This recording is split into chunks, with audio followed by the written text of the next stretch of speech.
The fifth episode delves deeply into the magazine world and the relationships between the characters. The focus of this episode is on Joyce and Doug's efforts to increase Minx's exposure by reaching out to global magazine companies and spreading the mag around. The episode deftly balances funny bits with diving deep into competitiveness, autonomy, and characters changing. Shelley's unrepentant attitude, Bambi looking around for direction, and Richie trying stuff with new cool ideas all provide depth to the characters' journeys. What happened in Minx Season 2 Episode 5? In the first scene of that fifth episode, Joyce and Doug fly to Vegas to join in a group chat with the editors and those who make several major lady mags. Doug is disheartened that Joyce has decided against producing the Minx program he had envisioned. Doug is hit by a guy out of spite as soon as he arrives at the meeting place. While Doug mopes in the bar, Joyce strikes up a conversation with him and finds out that he has signed multiple contracts to have Minx published in more countries.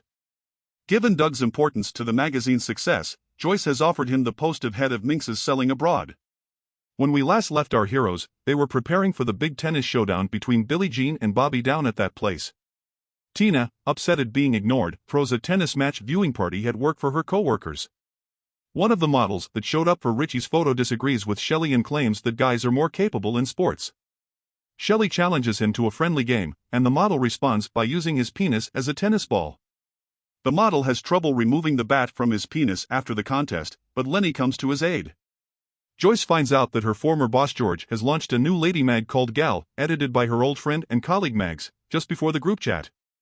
Joyce and Mags attend a meeting with two male publishers of lady mags that were produced without the participation of women. When they attempt to pick a fight with Joyce and Mags, the two women band together to expose their sexist acts. During the conversation, the two male publishers on the panel turn on Mags, accusing her of copying Minx's look for Gal. When Joyce sees Mags being attacked by two male publishers who have no business being on the panel, she begins to defend her. She makes it apparent that despite the publication's shared characteristics, Gal provides a unique viewpoint that shouldn't be disregarded.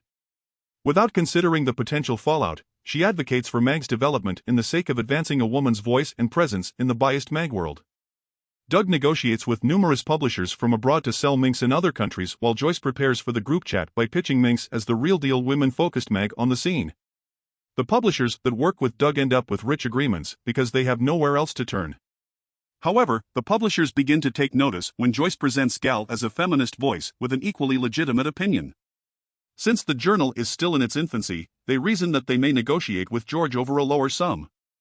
Joyce learns that her attempts to help and encourage her friend Mags have stunted the development of her own publication. So that Mag's mag wouldn't threaten Minx's development and success, she bought it. It's also Joyce's chance to get even with Mags for taking her place at that New York mag. After Joyce and Doug purchase Gal, Constance approaches Tina with an offer. It wouldn't be shocking if Tina eventually took over as publisher at Gal, where she could get valuable experience in the mag business while also learning about business. Joining Minx provides Richie with the ideal setting in which to test the limits of his imagination.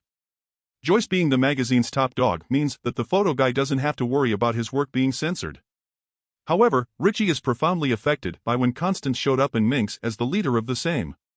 Constance criticizes his thoughts and works, saying that only homosexual readers would like them. Constance, wanting Minx to be a bold women's mag, begs Joyce to censor the magazine's picture shoot, stifling Richie's freedom in content in the process.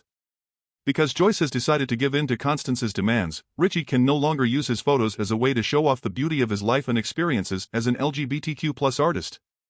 His creativity is stunted by Joyce and Constance's insistence on pictures that will only interest women readers.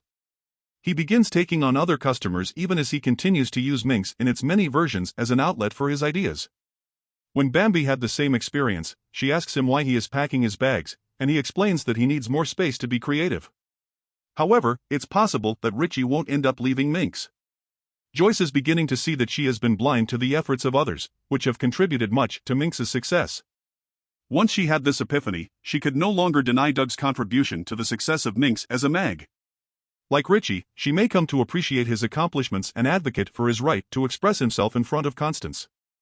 Joyce may not be able to completely ignore the photo guy and his problems now that he has abandoned that place for her.